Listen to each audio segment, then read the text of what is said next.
खबर ईरान और मशरिक़ वस्ता के दरमियान जो पाई जाने वाली कशीदगी है उस हवाले से है।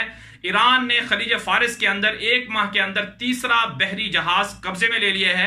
ईरान की जो खबर एजेंसी है उसके मुताबिक ये बहरी जहाज तकरीबन 7 लाख बैरल तेल जो है वो एक दूसरे बहरी जहाज से लेकर स्मगलिंग कर रहा था, इसलिए इसे कब्जे में लिया गया है।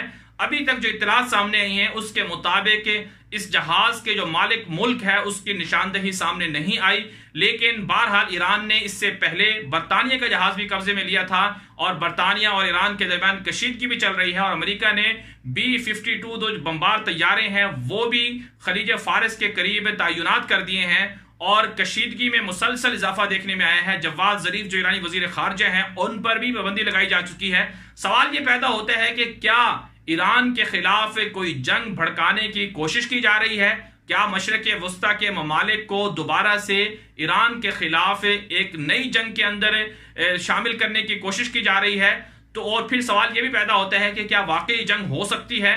तो जो हकायक नजर आ रहे हैं कि जंग तो नहीं होगी, अलबत्ता मशरिक़ वस्ता के ममालिक को डरा धमकाकर ईरान के खिलाफ भड़काया जाता रहेगा और इसके साथ साथ ईरान के खिलाफ जंग के लिए तैयार करने के लिए उन्हें असलहा भी फरोख्त किया जाता रहेगा ताकि अमेरिका, यूरोप और बाकी जो ममालिक हैं उनका असलहा बिकता रहे। और इसके साथ साथ जो इंतहाई जो तशवीशनाक खबर है वो ये है कि अमेरिका जो है अफगानिस्तान से निकलने जा रहा है। उसके बाद अमेरिका चाहता है कि कहीं और उसका पड़ाव हो और इसमें जो काउंटर करना है वो सऊदी अरब को करना है, तुर्की को करना है और पाकिस्तान को करना है।